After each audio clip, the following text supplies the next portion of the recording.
Hey, what's up everyone, TJ here. Today we're out riding a Keystone, and in this video I want to share 10 things that you'll pick up or figure out over the years of snowboarding. Some of these are going to be very basic, but some of these might even help some of you more experienced riders.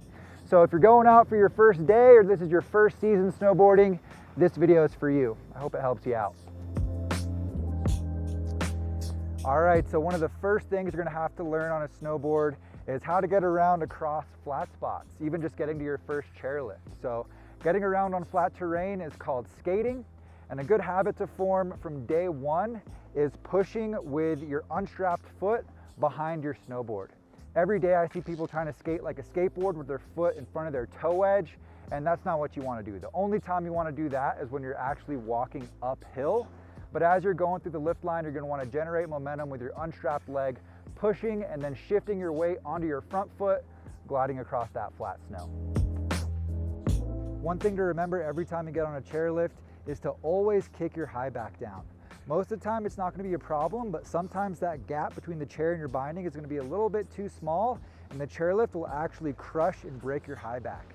When I was working at Evo, that was one of the most common warranty claims, and it's usually never covered under warranty. So it's a good idea to just get in the habit of kicking that high back down. That way you never got to worry about it. Okay, so now we're on the chairlift. You're going to spend an enormous amount of time riding chairlift throughout the year snowboarding. And one thing you're going to naturally do is rest your snowboard on your foot so it's not just dangling off your front leg the whole time, especially on those longer chairlift rides. And if you have like a full rubberized toe cap on your boot, maybe it's not as big of a deal. But if you have any stitching on the toe of your boot, you're definitely going to want to make sure to rest the board on the heel cup of your snowboard rather than have that sharp metal edge going over the toe of your boot. It's just going to tear it up and probably rip that stitching on the toe of your boot over time, so they won't last as long. You can also wrap your front leg around your back leg, whatever your preference is, but personally, I prefer to just rest the board on my back foot right on that heel cup. So something else that can be helpful as you have some momentum skating, like in a situation maybe after you just got off the chairlift, to keep your foot from sliding around. One, you could get a stomp pad, but if you don't have a stomp pad, something you can do is pressure your back foot into your back binding. That'll help give you a little bit more control, prevent that foot from sliding around. Or you can actually put your feet together like a pencil and kind of steer off your front foot. That can also help to give you more control and also prevent that foot from sliding around. And when you're coming to a stop, you can actually drag your heel to give you a little bit more control, help you from slipping out.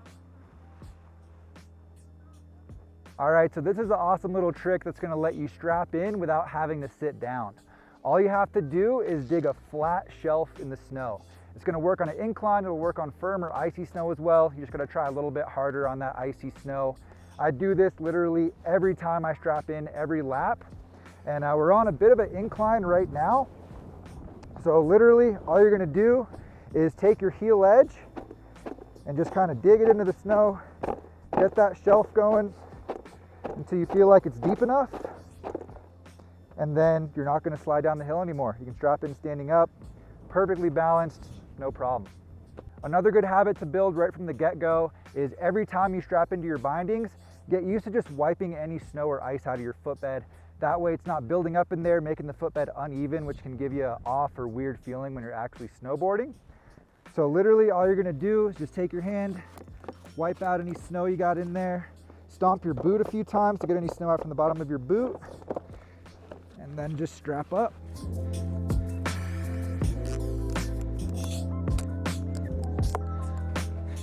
If you have ice in your footbed and you're not able to easily get that out with your glove, one thing you can try to do to break that ice up is the classic beaver slap. That can kind of help make some cracks in the ice and make it a little bit easier to just wipe out with your glove on those colder days.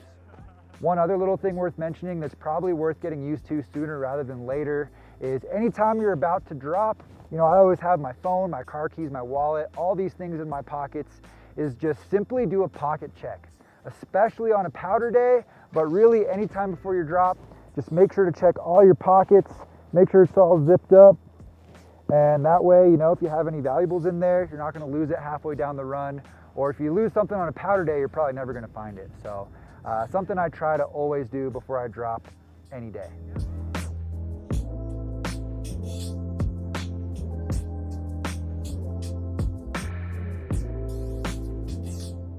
Another little piece of knowledge that I think is critical as you're just starting out is how to not catch your edge as you're going across cat tracks or going across flat parts on the mountain. It's something you'll figure out over time, but for beginner snowboards, it's probably the top complaint that I hear. So as you're going, you're keeping your board flat base, going over a flat spot. To keep those contact points from catching, all you gotta do is keep a little bit of pressure on your heels or a little bit of pressure on your toes. That way, those contact points are gonna be constantly grabbing in the snow, which is what causes you to catch your edge. And you can still track straight across those flat parts. Just slight bit of pressure, super simple, that's all there is to it.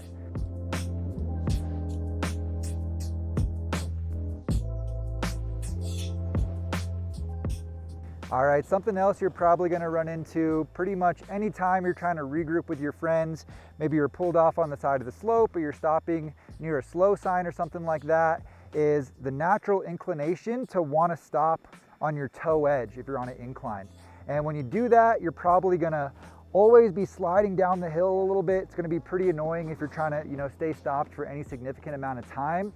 So the solution to that is literally just dig your heel edge in downhill. Just jump up, land with your heel edge. It's gonna lock into the snow, and then you won't be sliding at all. You'll be perfectly balanced, and you won't have to worry about that annoying toe slipping feeling.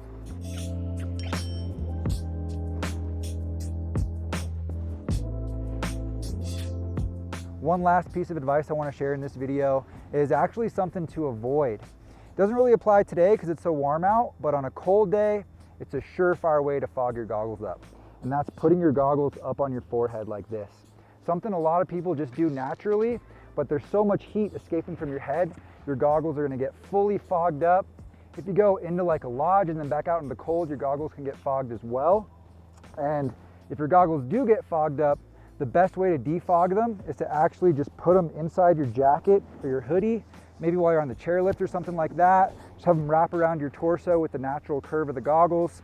Sit there for the chairlift ride, and they should be nice and unfogged when you get off the chair. So hopefully you don't run into that, but if you do, hopefully this comes in handy for you.